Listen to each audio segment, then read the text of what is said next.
Will you marry me? I have money."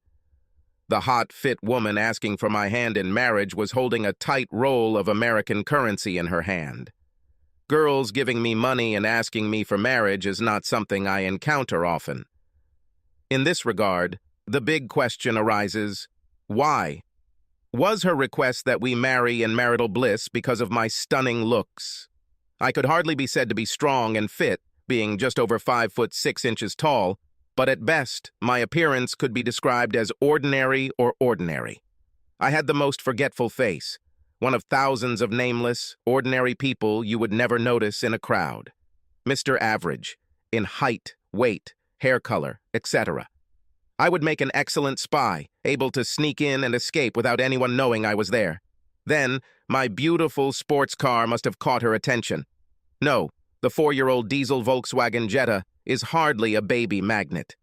Perhaps it was my living conditions. A huge mansion on the seashore with a yacht? Guess again. I lived in the same old house in which my grandparents raised me and which they left to me after their death.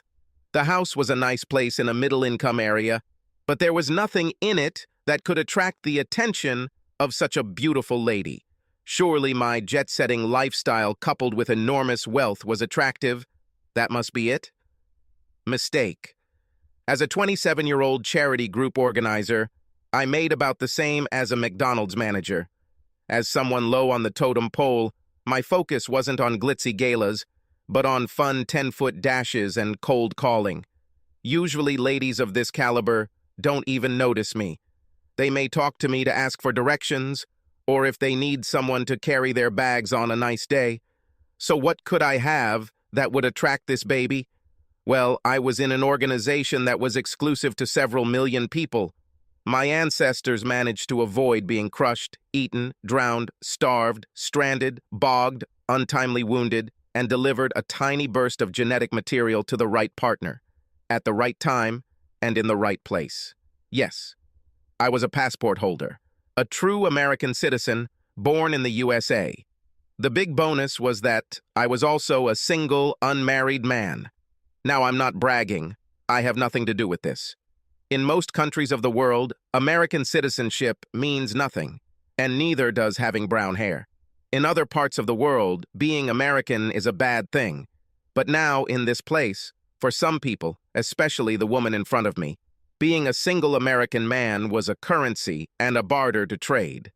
The woman in question was called Pia. She was a classic Asian beauty. Just over 5'4" tall, Pia had long, straight hair, high cheekbones, and features that, coupled with a dazzling smile, lit up the room. Paired with a body to die for, Pia was slim, sexy, and managed to rock jumpsuits. "Ron, listen to me."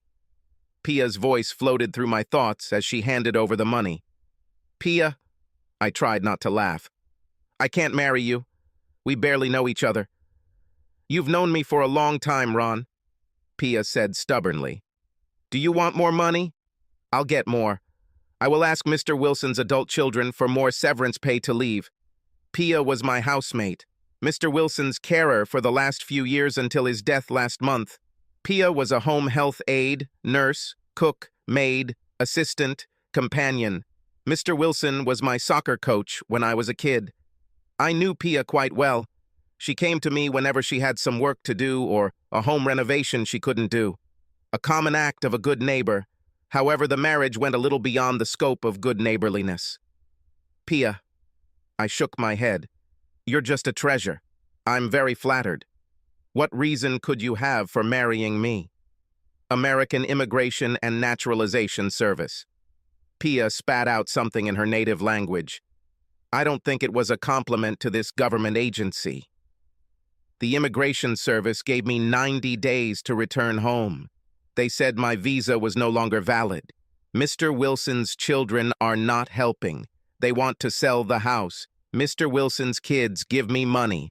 I give it to you. You marry me, Ron. It's not about the money. You can't marry a person you don't love. Trust me, there is someone who will love you. With your looks, you can get any guy.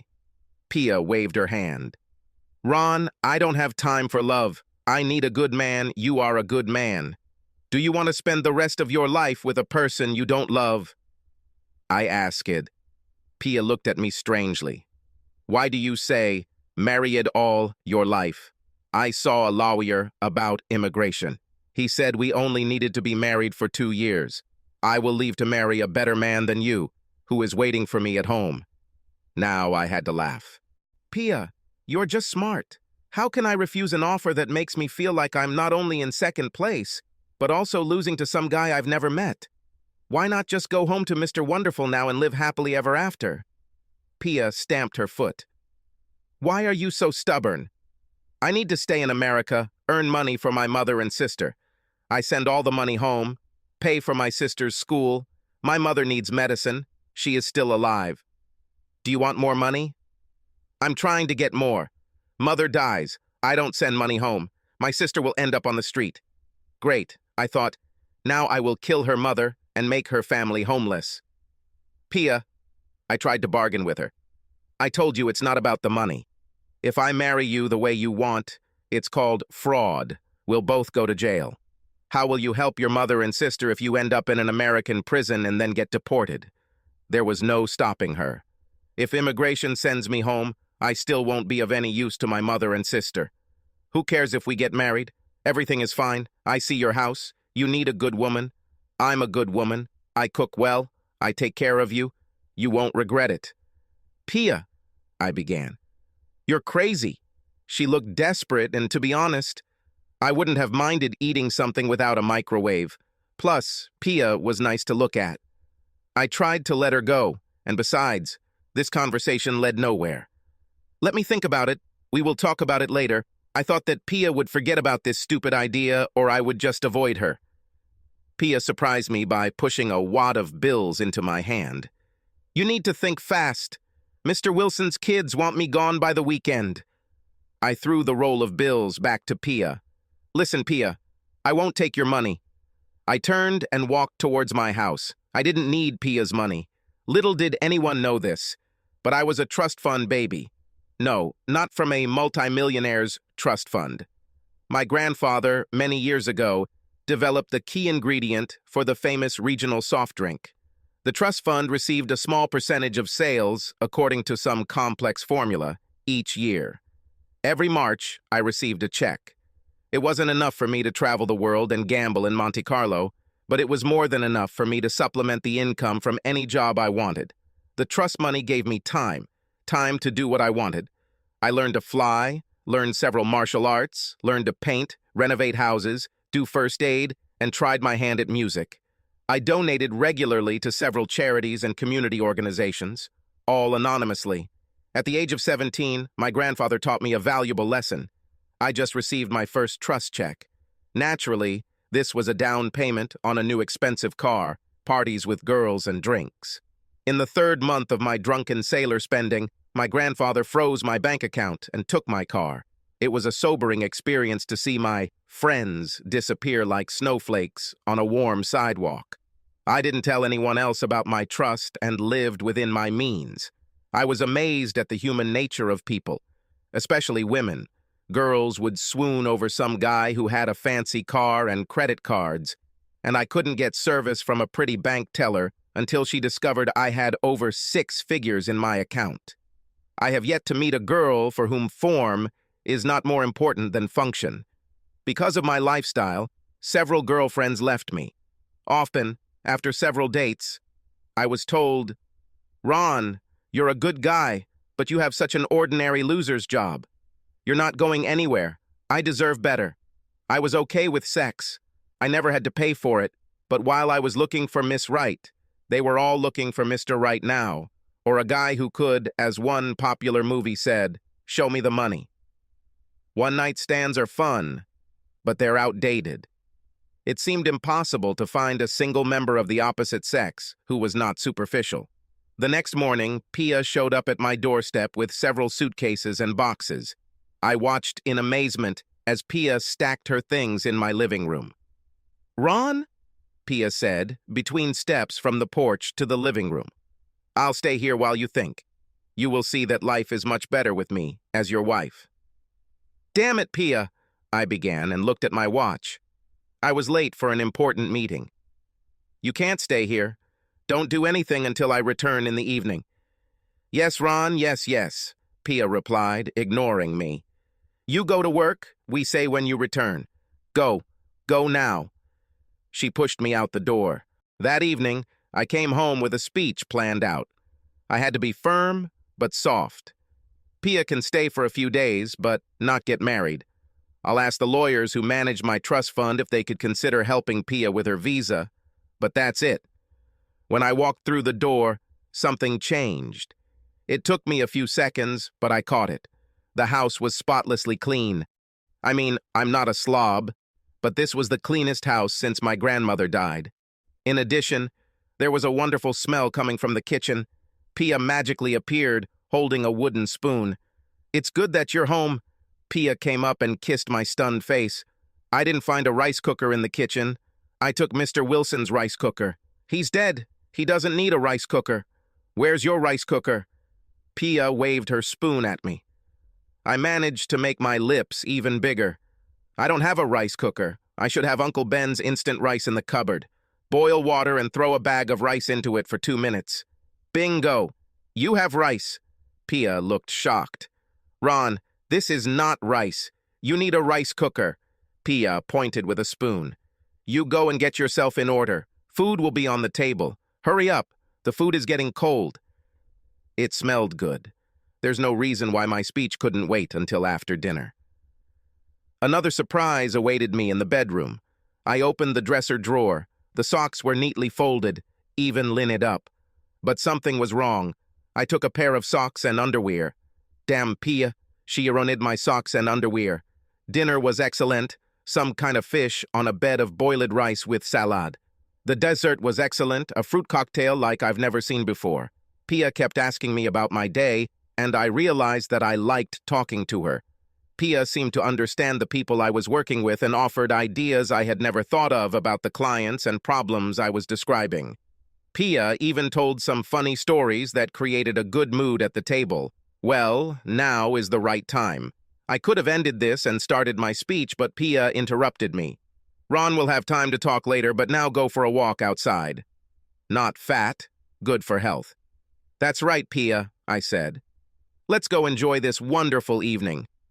You go, Pia objected. I'll clean up the kitchen first. I enjoyed my walk around the block. Pia joined me, we chatted and walked around nicely. It was a nice feeling. I didn't want to spoil the mood. Deciding that I would clarify the situation with Pia in the morning, we headed back to my house.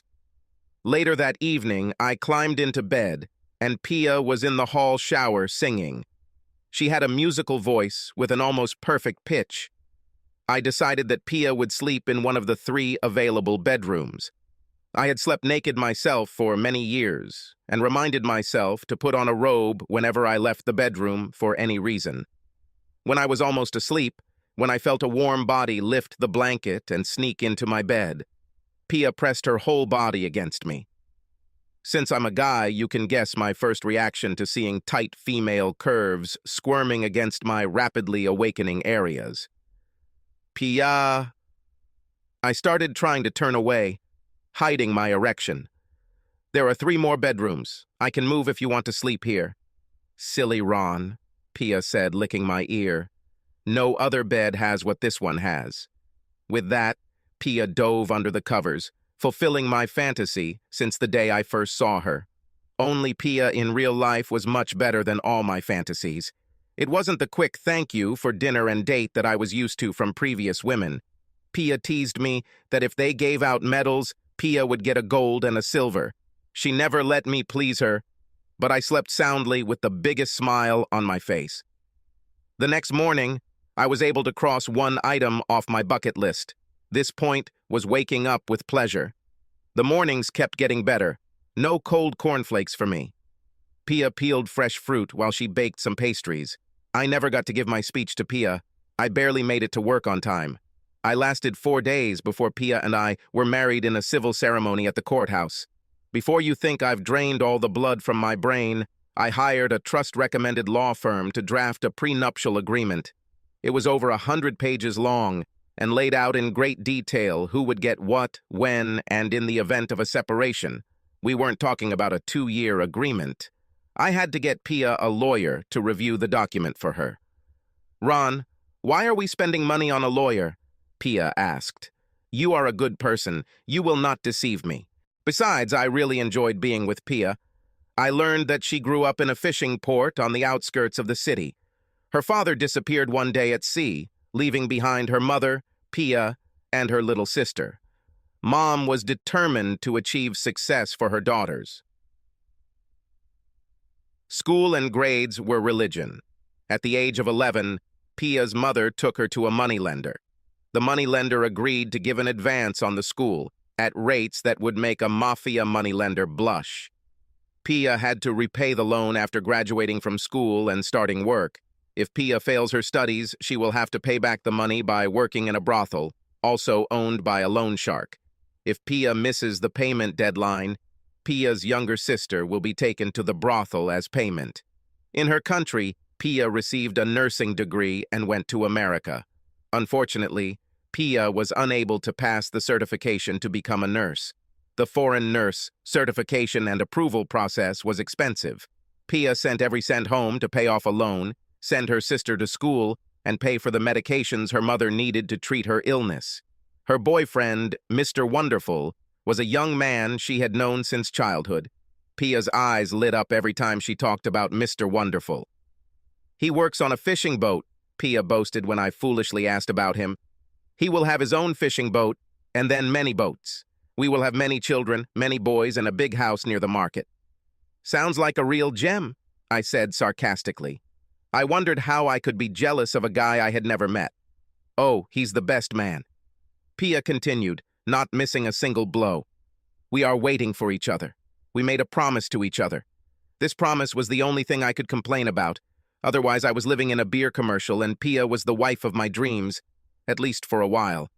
But it is human nature to covet what we see, but cannot have.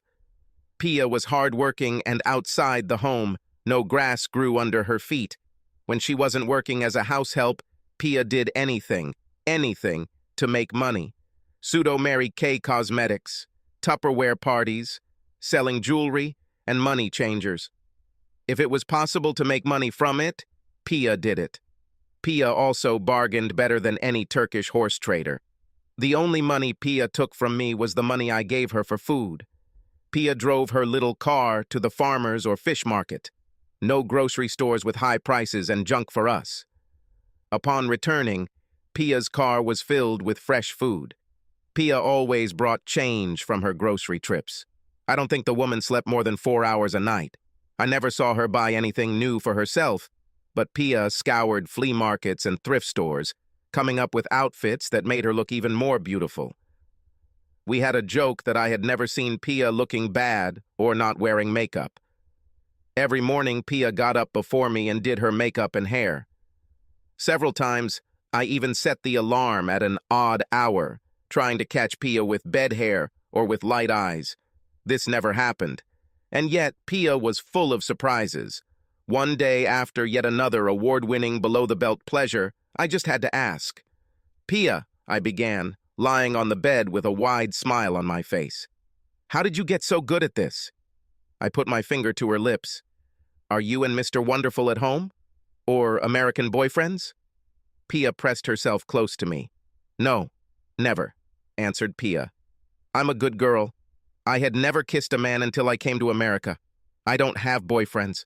Mr. Wilson showed me how it's done. I sat up straight in bed." "Mr. Wilson?" I stuttered. "Our deceased neighbor. Damn. You kept an eye on that old bastard in his dying days, and this is how he repays you." I was furious. How could my old football coach take advantage of a young, respectable girl like that? What an asshole. It's a good thing he was dead, otherwise I would have killed him. "Pia, did that old bastard force you?" Pia looked at me in confusion. "Why are you angry?" Pia stroked my stomach. "Mr. Wilson didn't force me to do anything. I did this to avoid being beaten by Mr. Wilson." "Pia, what the hell are you talking about?" Now I was confused. "Are you listening?" Pia continued to rub me. "Mr. Wilson was sometimes sick, but he was still a man. After his wife died, he was lonely and in need. Mr. Wilson went around and found bad women on the street and in the newspapers. Not often, but sometimes. Then Mr. Wilson was beaten up twice by different bad ladies and he lost all the money in his wallet. Pia moved the blankets on the bed. I didn't want Mr. Wilson to get hurt, but I knew Mr. Wilson was still a man. I watched the video and saw how much pleasure they give. Mr. Wilson fought me. For the first time. He made me stop, kicked me out of the room, told me he would fire me if I tried this again. I knew it wasn't true. I caught Mr. Wilson sleeping in bed. He was happy. I finished before he woke up. Mr. Wilson was still angry and scolded me, but he didn't fight anymore. I asked what he wanted and we argued for a long time, but he didn't say any more. But in the end, Mr. Wilson remained a man, and I protected him from all the bad women and beatings. Jesus Christ, Pia, I said, rubbing my chin. I hope this wasn't in your original job description. Then a thought occurred to me. You don't ensure the safety of other men by working as a housewife or other jobs? Pia wrinkled her brow in surprise. I am a wife, and I give you pleasure only as long as I am a wife. I don't do anything for anyone except my husband. Pia was so focused that her face looked absolutely wonderful, and I started laughing in spite of myself. Maybe Wilson was an old horned goat, but I knew that I couldn't hold out for long against the determined Pia. Perhaps it was a sham marriage, but for pizza's sake, I tried to keep up appearances.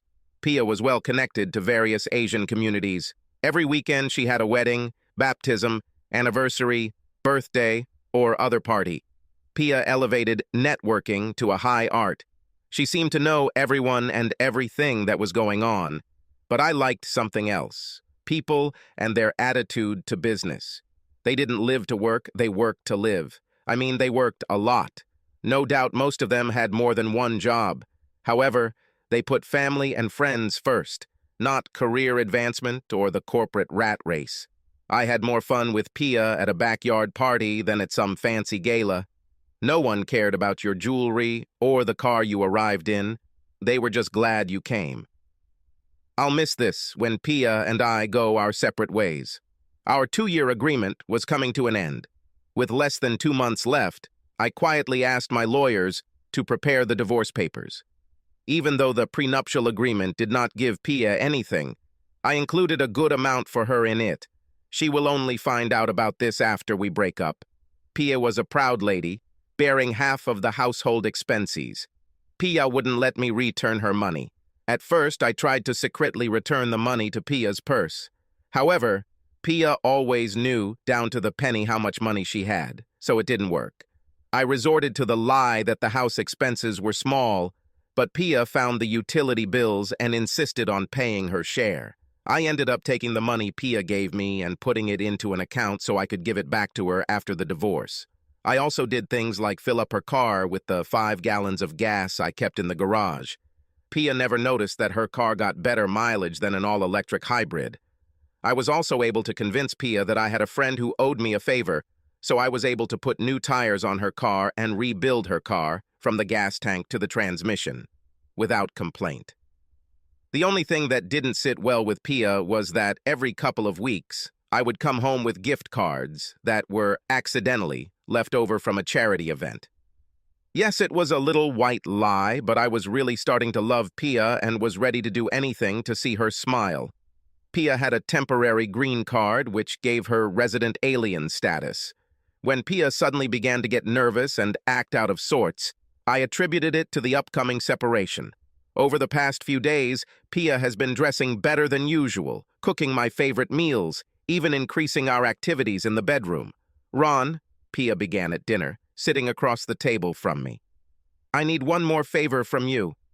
Okay, Pia, I replied. Tell me what you need. I need to bring my mother and sister to America, Pia said hastily. The lawyer told me that my money is not enough to, as you say, sponsor my mother and sister. We filed our income tax return as estranged spouses. Most of Pia's work and income were in cash.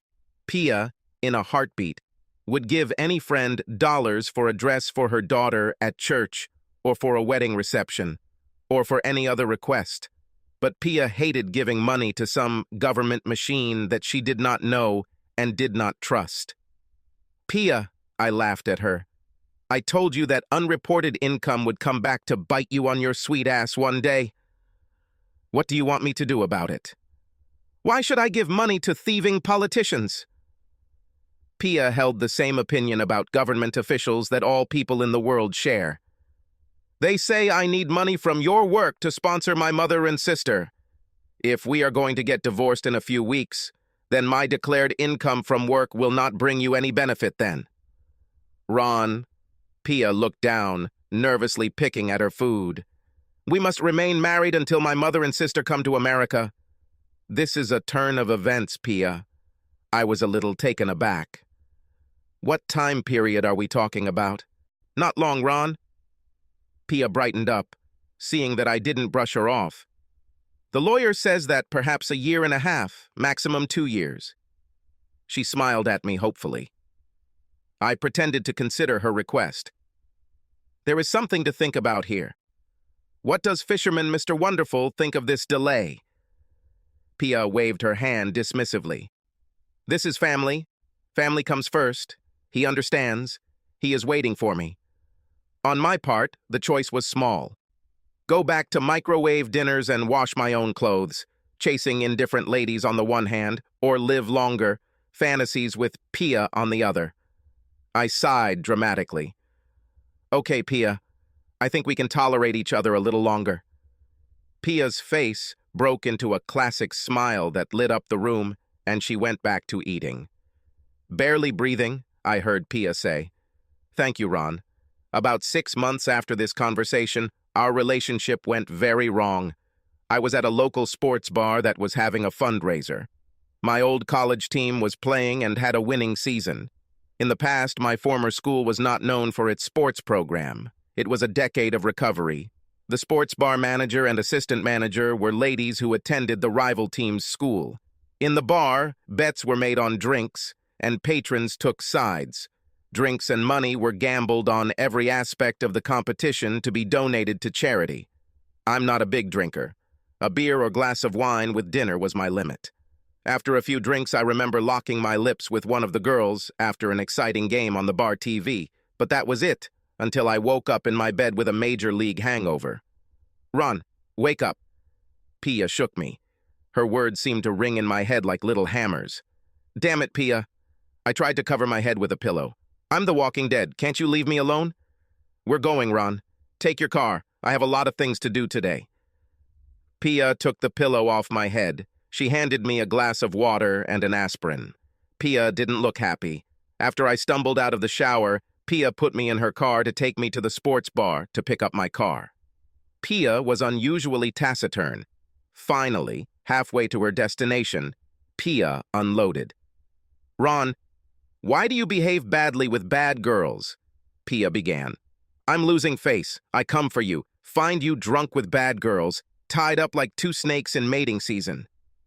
I was in no mood to talk. Leave it. It's part of my job to be at such events. You know it. It's not part of the job to put your wife in a bad light, to lose face. Pia spat. Are you talking about losing face? I objected. What about how you light up and then run through the air for days after you receive a letter from Mr. Wonderful Fisherman? How do you think I feel after this? I know that you keep all his letters in a box and reread them. Is this how a wife behaves?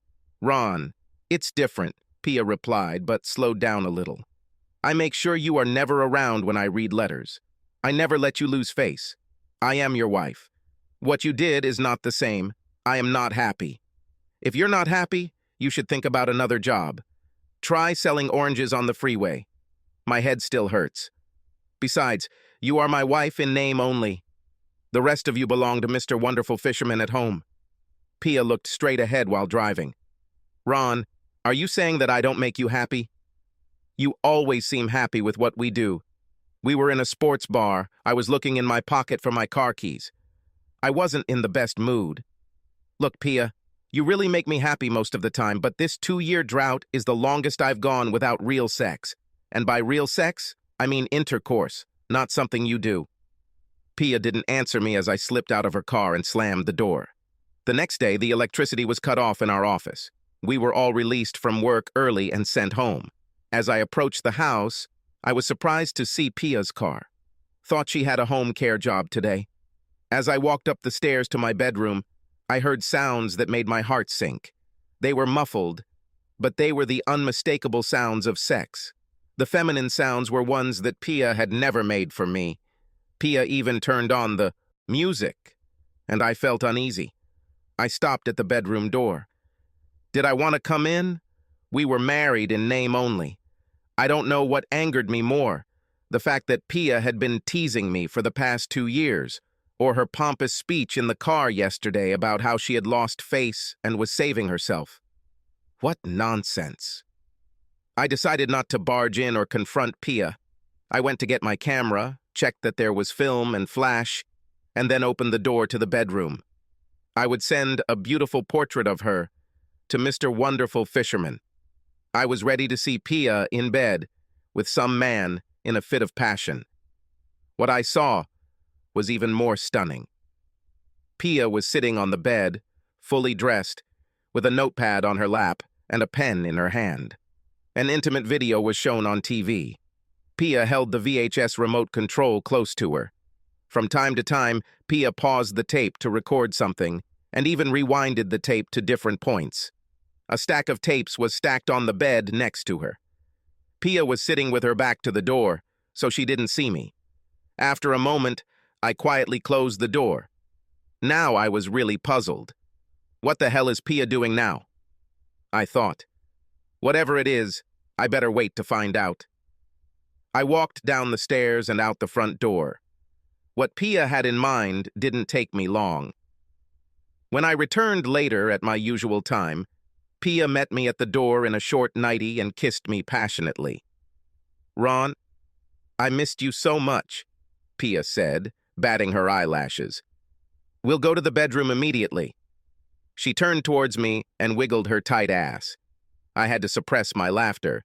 These conversations coming from Pia were more than funny. "Well, I don't know," I played along. "I am very tired." Pia was unstoppable. "Oh, Ron, we're going. You've been wanting to get involved with me for a long time now." Now it was my turn to be surprised. Pia wanted me to have sex with her? "Are you sure about this?" I asked her. Pia's eyes flashed with fear for a moment, but she continued her chatter. "Oh yes, Ron, I'm all yours." I pulled Pia onto my lap and kissed her face. "Okay, Pia," I said. "But no pun intended, we'll do it my way. First of all, no more fake talk. I want my wife back." I picked Pia up. She weighed less than 100 pounds when she was wet. He carried her up the stairs and set her down in the bedroom. "Pia, just put on a robe, nothing else. Then meet me in the bathroom in the hall." Pia started to speak, but I interrupted her. "No questions, Pia. Just do it." When Pia entered the bathroom, I was having a warm bath with scented beads. "Oh, Ron," Pia cooed as she sank into the water. "It's nice." "Okay, Pia," I said, turning to leave. "Stay there and soak until I get back." I returned 25 minutes later. Pia was so relaxed she was almost like jelly when I pulled her out of the bath and wrapped her in a large towel. I carried Pia into the bedroom and laid her on the bed. Pia looked around the room. It was lit by burning candles scattered around the room. I used a bunch of thick candles that we had stored for use during power outages. Quiet music was playing from the stereo system. He took off his boxers, climbed onto the bed, and kissed Pia on the lips, stroking her breasts. I moved down her body, kissing every inch with my mouth. Pia made soothing sounds, but when I moved below her chest, Pia opened her eyes. "Ron, no, not there." Pia ran her hands through my hair. "Shh, Pia," I assured her. "Don't worry. Trust me." Pia's body tensed for a moment, then relaxed. She nodded her head and lay down on her back. Not for the first time, I fell asleep with a smile on my face. Life was going well. Pia hurried to the mailbox every day, looking for news of her mother and sister's request for immigration services.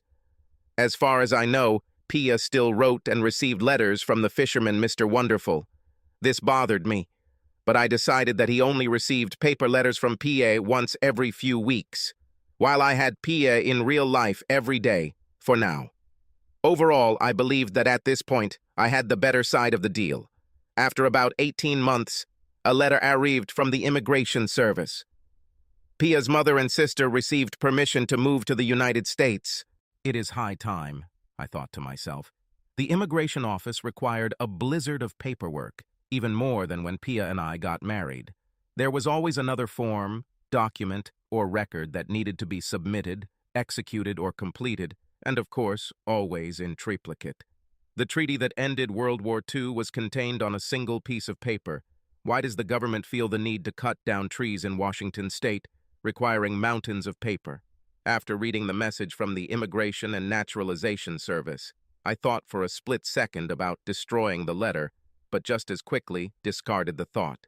Pia was always up front about everything and did her best to keep her side of the agreement.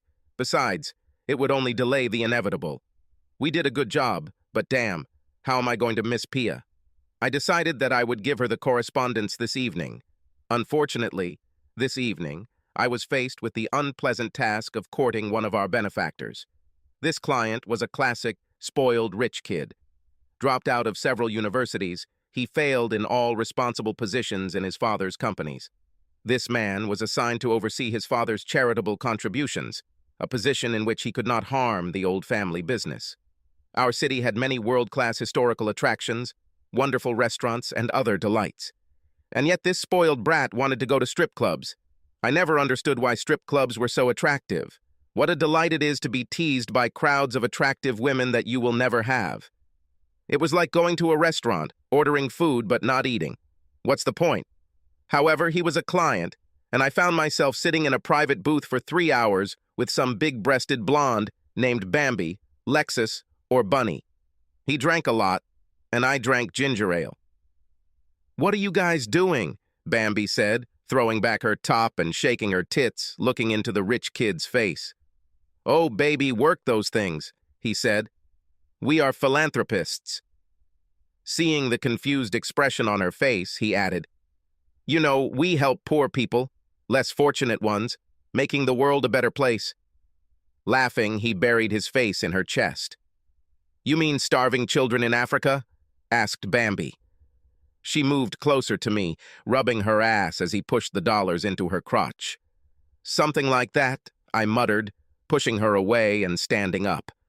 Bambi was already squirming in his lap when she answered, "I could never understand this whole problem. If all these people are starving in Africa, why don't they just move to France or somewhere else?" He laughed and spilled his drink on me. I took a break to get myself in order. Leaving the booth, I walked up to one of the bouncers made from tree trunks. "Hey, guy," I said, holding out a $50 bill. "Make sure that me and my companion are expelled from here as soon as possible." The bouncer looked at the money in my hand. "Sir, I do not have sufficient grounds to remove you gentlemen from the club premises." I added another $50 bill. "I would also expect a light blow to my companion for this favor," I asked as the bouncer removed the money. We were quickly kicked out and ended up lying in a heap in the alley behind the club after being thrown out the back door like homeless people.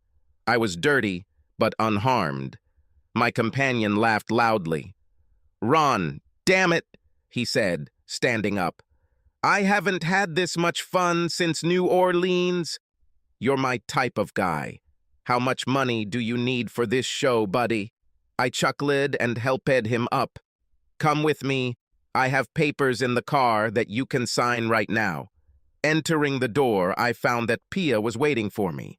When Pia kissed me on the cheek, I saw that she wrinkled her nose. I reeked of booze and cheap perfume. "Ron, why do you smell like a brothel?" said Pia. "Pia, I had to take a client to some stupid striptease. Dumbass spilled his drink on me." Pia looked at me warily. "You don't hang out with nasty ladies?" "Of course not, Pia," I answered, starting to walk towards the steps.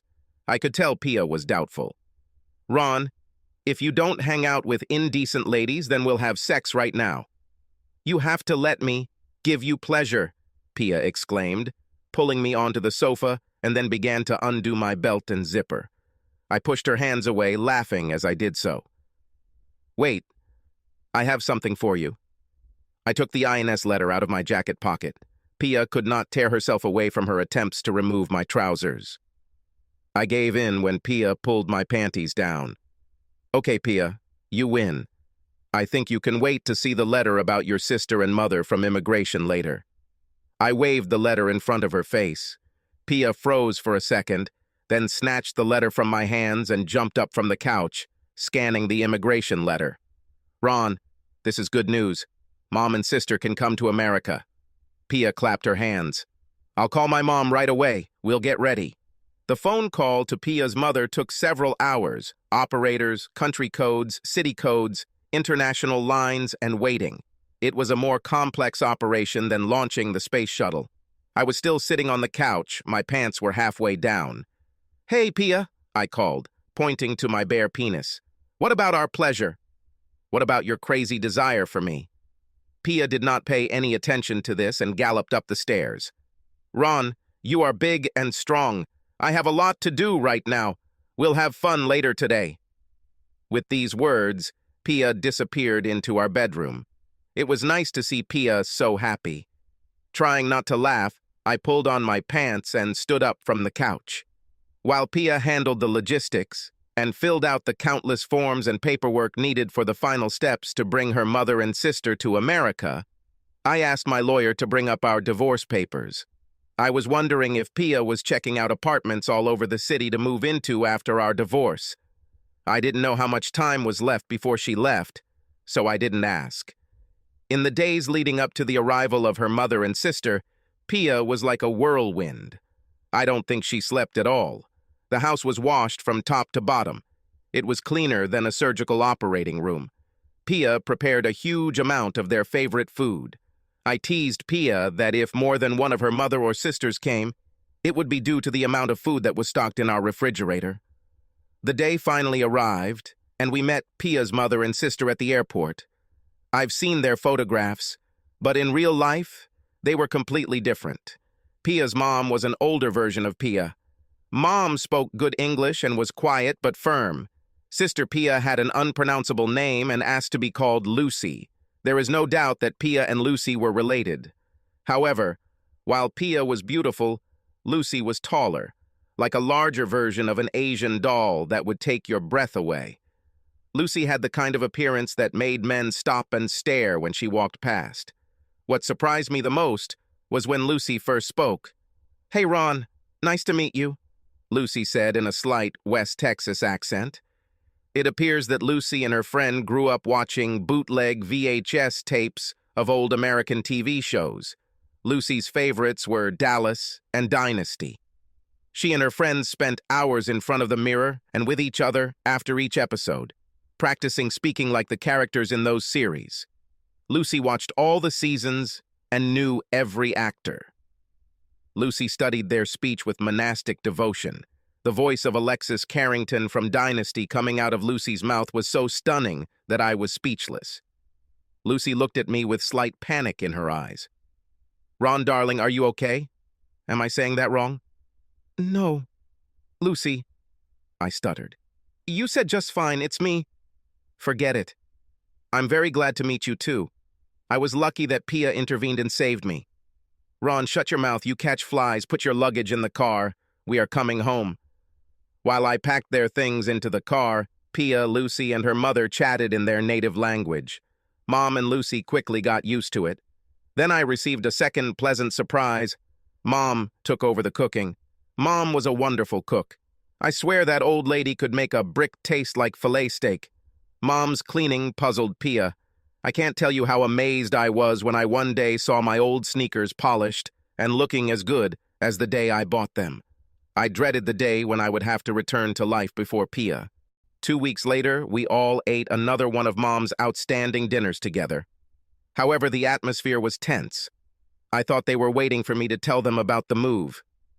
I decided to bring this issue to the public so we can put an end to it. "Pia, Lucy, Mom," I began. "I know you have something to tell me, so just start." I turned to Pia. "Pia, we both knew this day would come. I have divorce papers at the lawyer's office. Just give me a date, and I'll serve them. You no longer need to put your life on hold. Pia, you can go home to Mr. Wonderful, your fisherman, whenever you want."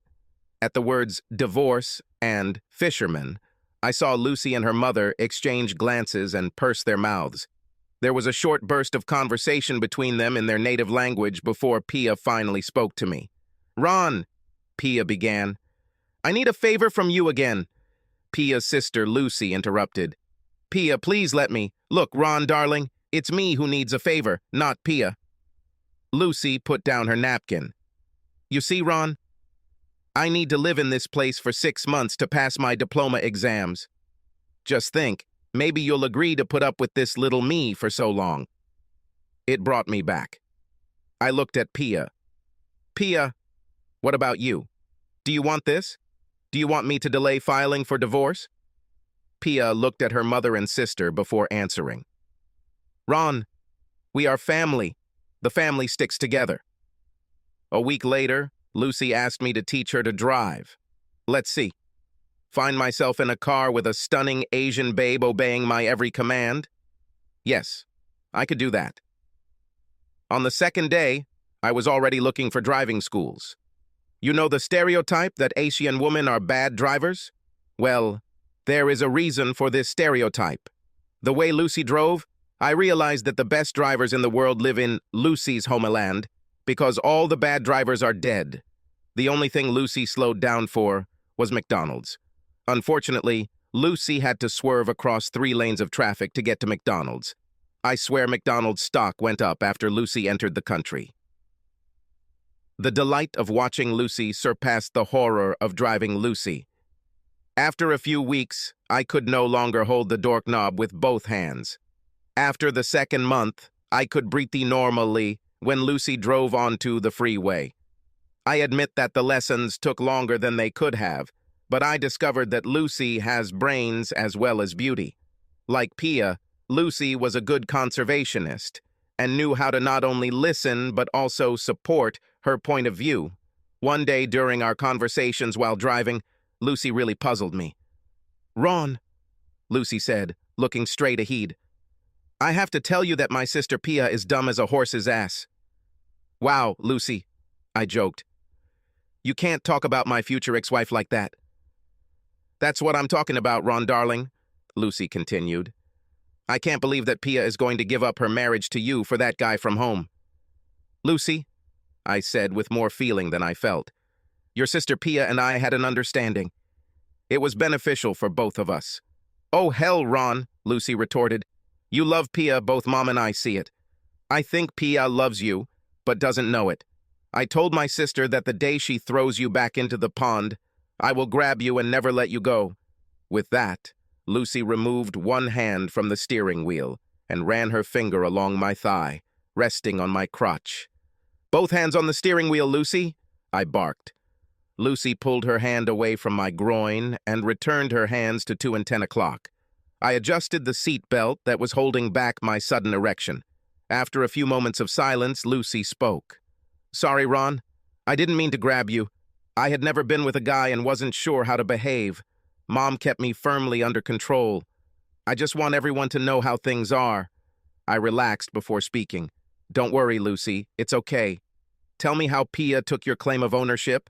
I don't think she cares. After all, she has Mr. Wonderful Fisherman at home." Lucy looked visibly relieved. "Ron, honey, my sister Pia freaked out when I told her I was coming for you. Pia acted as if I was going to take her virginity. We quarreled a lot. My mother even intervened. I was a little confused. Why does Pia care? I'm surprised she cares. Pia yearned for her fisherman at home, like a man dying of hunger yearns for food." Lucy clenched her jaw. "If I tell you something, you have to promise not to tell Pia." "I can't do this, Lucy. Your sister Pia is still my wife. I don't hide anything from her." Lucy's jaw dropped again. "Damn it, Ron. Then I can't tell you everything." We drove on for some time without saying anything. Finally, my curiosity got the better of me. "Fine. I promise not to tell Pia." "Now give it up," I said. Lucy pulled the car into the parking lot and obediently backed up, just as I had taught her. Ron, my sister Pia's boyfriend, returned home. A fisherman guy. He already has 2 children from 2 different women. They don't even know about each other. A damn sailor who has a girlfriend in every port. I had to laugh. Wow, Lucy, this is big news. But you have to tell your sister it's not fair to her. Lucy turned off the car. Nobody knows anything about this, not even my mother. Plus, to make matters worse, the guy Pia wants to spend the rest of her life with. He doesn't mind spending a long night away from home on a boat full of guys. He is very popular among other fishermen. I slammed the dashboard with both hands. Lucy, are you saying that he's gay? Play for both teams? This is too much. I stopped and thought for a moment. Lucy, you have to tell Pia. You can't hide this from her. Is this just gossip, or do you have proof? Lucy paused before answering. I was doing an internship at a hospital when he brought a girl with a child. The child looked like him. He gave his name as his father. A month later, I was in another hospital. The same thing, but a different girl and child. I asked around. The girls live with their parents, and when he's not on a fishing boat, he lives in one house or another. Lucy turned away from me. About the guy. He's not gay. He's just... Men are men, and they use what they can. There are no women on the fishing boat. He doesn't seem to mind. There are guys like him on every ship. That's common knowledge. Lucy shrugged. Lucy, I looked straight at her. You should tell your sister Pia. No, Ron. Pia won't believe me. She is very stubborn. She still sees him as her sweetheart from her school days. It was a long time ago. Lucy stopped. She seemed to be lost in thought. After a while, Lucy spoke again. Ron, I changed my mind. You can tell Pia if you want. Lucy started the car and started driving home. I was deep in thought. Should I tell Pia? Will she believe me? And if he believes, what will it mean? A light bulb went on in my head. Finally, I admitted to myself that I loved Pia, but I needed her to love me back. If I tell Pia about the fisherman Mr. Wonderful, Pia might stay with me, but only because I was a backup option. I know it sounds selfish, but I had to be number 1 in her mind if we wanted to be together. On the other hand, Lucy and I became quite close, and Lucy admitted that she had feelings for me. Maybe I should let Pia go, or is it just a case of the grass being always greener on the other side? The drive home was long, and Lucy and I didn't speak. Eventually, I came up with a plan. He was giving me what I thought was a win-win opportunity. I won't tell Pia what I know about her, Mr. Wonderful Fisherman. This would give Pia more time before we parted ways. If it's true that Pia loves me, I wanted to hear it from Pia. That's how I know she chose me and not Mr. Wonderful. If Pia still wanted a divorce, I would let her go and bet on her sister Lucy. I would tell Pia what I knew about Wonderful Mr. after we broke up. Then Pia herself will decide what to do. But I will not be in sight, and she will not be able to return to me. For the first time in a long time, I felt calm as we pulled into the driveway. I don't remember the house being this happy since my grandparents died. Lucy studied and spent a lot of time with me. Mom kept the house in a condition that would please a Marine camp sergeant, and the food made me fight to keep from gaining weight. Pia and I continued to grow closer. I caught her eye when she thought I wasn't looking, but I couldn't figure out what she was thinking. Was she preparing to move? Has she thought about her future life at home? Our relationship in the bedroom continued, and this did not give me any clues. The dinners were a great time, and I enjoyed lively conversations with the 3 ladies. Parties and weekend events were double the fun with Pia, Lucy, and their mom. There was little I could do, so I waited for Pia's sister Lucy to finish her test and asked my lawyer to prepare the divorce papers. Everything depended on Pia's next move. On the day of Lucy's big test, Pia was at home. Mom went shopping, and I worked from my office. Pia was upstairs in the bedroom, and I was downstairs. Pia came to the office and asked me to go to the bedroom. I thought I saw tears in her eyes. This must be the end, I thought. Big kiss. I figured Pia had waited until we were alone so I could save face. When I entered the bedroom, Pia was sitting on the bed. She was still beautiful, but she looked tired. On the bed next to her was an envelope addressed to Mr. Wonderful Fisherman. This was strange because Pia always tried to prevent me from seeing her read or write these letters. I sometimes received mail, so these letters were not a secret. I even knew in which box Pia kept her letters. It was an open secret. Pia would tell me what was in the letter, or what she wrote if I asked. Now, looking back, I see that I first began to have real feelings for Pia when I stopped asking what was in the letters. "Ron," Pia began, taking a deep breath. "I told him," Pia pointed to the letter on her bed, "I don't want to be his wife. I wish him good luck and good luck in his future and throw away all the old letters. I'm your wife if you want." "Why, Pia?" I asked. "Why now? What changed?" "Nothing changed. You changed me. You make me love you." Pia grabbed me into her arms. "Ron, I always knew you were a good person. Mom told me that I was a fool for letting you go. Then Lucy told me she wanted you. Now I see what everyone else sees." I pushed Pia aside. "Pia, staying with me because your mom said so or your sister wants me is not a very good reason. I'm not a toy you want just because your sister thinks I have some value." Pia shook her head. "No, Ron. Lucy made me see what was in front of my eyes. What you do for me, for the family, is what a real husband does out of love for his wife. Action all the time, and not—" Pia pointed to the envelope on the bed. "Beautiful words and promises on paper from afar. Pia, gratitude is good for pets, but it is not the basis for a lasting marriage," I told her. "When you agreed to help me, it was only gratitude, but now it's love," said Pia. "Of course, Pia. Since when?" I wasn't sure if Lucy hadn't told Pia about Mr. Wonderful at home, and I was the consolation prize. Pia sat back on the bed. "Ron, now I know that I started loving you last year. I don't care if a letter arrives." Pia touched the envelope. "When I sometimes don't answer letters or even feel awkward, I understand that it's because of you. I'm looking for time to spend together. I even think all the time about how to postpone the divorce. I know we don't have as much money as others, but we have each other. I will do my best to make you happy." Damn, Pia seemed sincere. Time to make a decision. I had to choose a path. I kissed Pia deeply. Pia then pulled me down onto the bed and began to pull down my pants. "Now, Ron, I will give you what you should have had a long time ago," Pia whispered in my ear. "Was it great earth-shattering sex with angels singing? No, not at all. We took our time, and I was as gentle as I could, moving slowly to please Pia. After we were in the afterglow, Pia asked me if I could get her something cold to drink. I was standing in front of the refrigerator with the door open, trying not to let the cold air freeze my balls, when I heard the door to the kitchen open.